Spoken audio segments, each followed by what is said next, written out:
Sometimes things do not go well. That's self-evident. But here's the rub.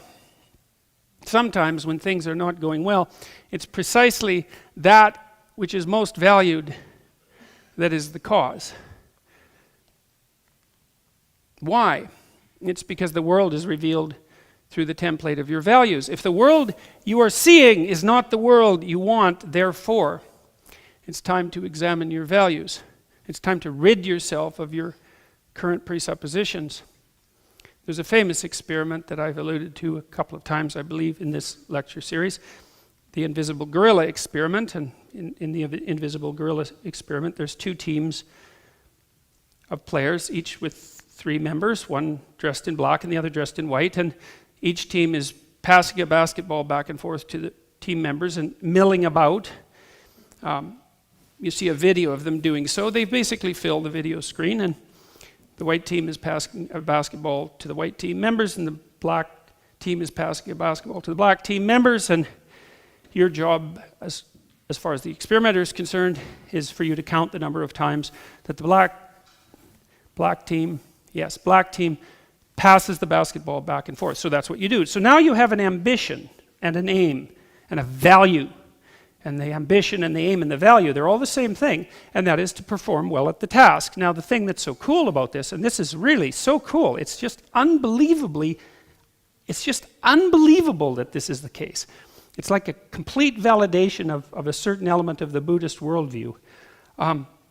So they pass the ball for a couple of minutes, and then the experimenter says to you, how many? And you say 15, and because you're happy with yourself because you've been paying attention, and the experimenter says, yeah, that's right, or maybe not, maybe you missed one. And then the experimenter says, did you see the gorilla? And half of you say, what gorilla? Like, really? And the experimenter says, yes. And then he rewinds it and plays the video, and like a minute and a half into the 3-minute video, sure enough, in walks this guy in a gorilla suit, 6'3" or so, stands in the middle of the game, right in the middle of the game, the same size as the players, perfectly, obviously evident, beats his chest for like a second and a half, and then sort of saunters off. And half the people who watch the video don't see the gorilla, which is absolutely shocking. And what that means is that your ambitions blind you to the nature of reality. Now, they illuminate some reality, but they blind you to most of it. And that's fine, because there's not a lot of you in some ways. You're a very pinpoint thing, like a laser beam. And so you just can't be attending to everything all the time. But one of the things that you might ask yourself once you know that is that if you're suffering dreadfully, then one possibility is that you're so fixed on a point, the fact that you're so fixed on the point that you're fixed on might be integrally related to why things are going so catastrophically wrong. Now, perhaps not, because, there's a lot of arbitrariness about life.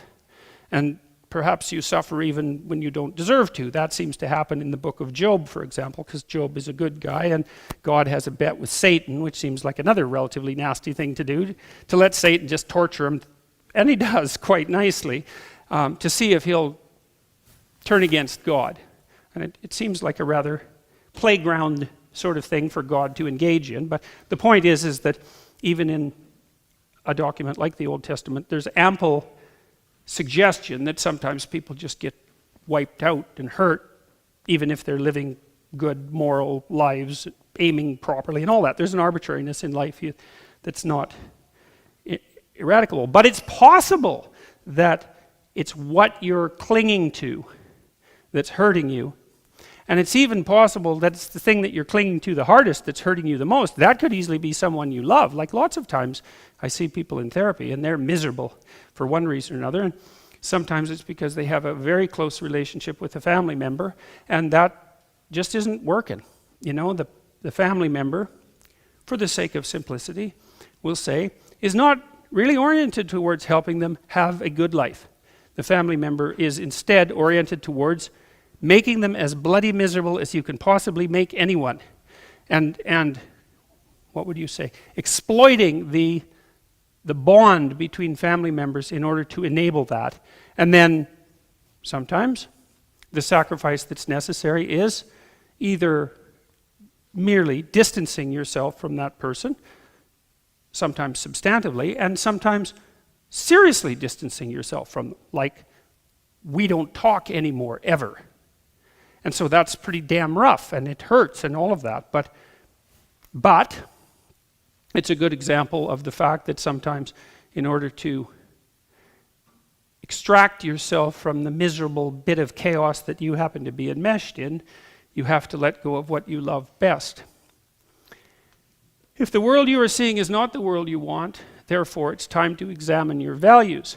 It's really worth thinking about, because the alternative too is to curse fate, right? Because if it isn't you, and there's nothing you can do to change, there isn't something you're doing that's wrong, then it's fate itself, it's the world itself, it's other people, let's say, because they're a huge part of the world, or it's the nature of the world itself, or it's God himself in whatever form you either believe in or don't believe in, because it's fundamentally all the same in the sort of situation that I'm describing.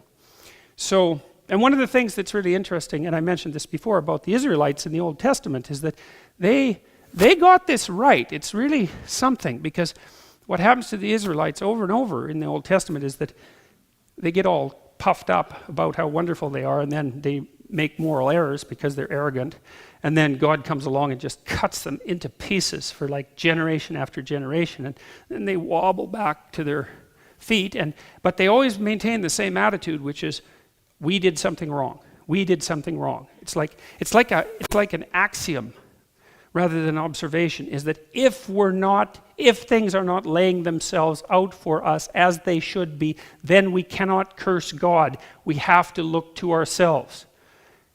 Well, and you think, well, why not curse God? Because maybe it's his fault. And that's a really good question. And one of the things that I've tried to figure out over the last 30 years is, well, why not just curse God? Because there is this arbitrary element to existence, and we are vulnerable, and there is plenty of suffering, and things are unfair. Like, there's problems, right? There's injustice and unfairness and all of these things, and endless suffering. So why not just lay it at the feet of God? And whether God exists or not, in some sense, by the way, with regards to the metaphysics of this particular discussion, is not relevant. The point remains the same either way.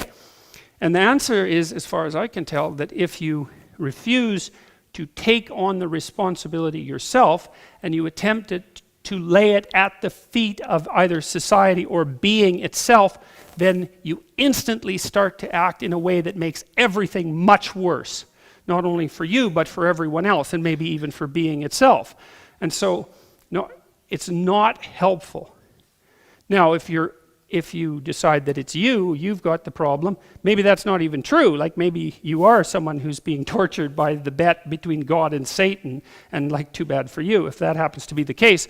But it still seems to be the appropriate thing for a human being who's standing on his or her own 2 feet in a proper manner to take the responsibility on for themselves, regardless of the counter-arguments that might be made against it. That's really something. It's time to rid yourself of your current presuppositions. I also think of that, it's a deadwood issue. One of the things you see with motifs like the phoenix. Remember when Harry Potter goes off to fight, he's like St. George, he goes off to fight the hell is that thing? The basilisk that turns you to stone when you look at it. It's a dragon for all intents and purposes. It's guarding a virgin. What's her name? It's not Virginia, it's close to that though. Ginevra, right, which is a variant of virgin and variant of Virginia. Well, when he gets bitten by the dragon and poisoned, that's the dragon of chaos, right? The thing that turns you to stone when you look at it. When he gets bitten by it, then he's going to die. And yeah, well, if you get bitten by the thing that turns you to stone when you look at it, if it bites you, man, if you're not dead, you're going to wish you are. It's one of the two. And then the phoenix flies in and cries tears into the wound, and that heals him. And the phoenix is the thing that allows the dead wood to burn off occasionally, let's say. Well, I think it's once every 100 years with a phoenix, and of course it's pretty dramatic. The whole damn bird has to go up in flames, and then there's nothing left but an egg. But there's a very serious message there too, which is that, you can compare yourself in some sense to forest fire, to a forest, and a forest has to burn now and then for the deadwood to clear so that the forest can actually maintain its continued existence. And if you stop the forest from burning for a prolonged period of time, which happened in the United States when they were trying to manage the forest fires too tightly, then all that happens is the deadwood accumulates and accumulates and accumulates and accumulates and accumulates until the whole damn forest is deadwood, and then lightning hits it and it burns so hot that it burns the topsoil off. And then there's nothing left, nothing grows. And so that's a good moral lesson, which is don't wait too long to let the damn deadwood burn off, Maybe a little self-immolation on a daily basis might be preferable to burning yourself all the way down to the bedrock, once every 20 years or so, because maybe there won't be anything left of you when you do that. And, that happens to people all the time. I've seen that happen to people many, many times. The deadwood accumulates, the mess around them gathers, the chaos that they haven't dealt with accumulates, and then one day the spark comes and they burn so far and so fast that there's not enough left of them to recover. And then they're the people who've been eaten by the beast. They're the people who've been eaten by the dragon and now are inside its belly, another very common archetypal motif. And while maybe a hero will come along and rescue them, or maybe they'll just stay in there forever. And that's a precursor to the idea of hell. And it's not something I would recommend. So a little medicine on a regular basis is a lot better than total immolation on terms other than your own, sporadically.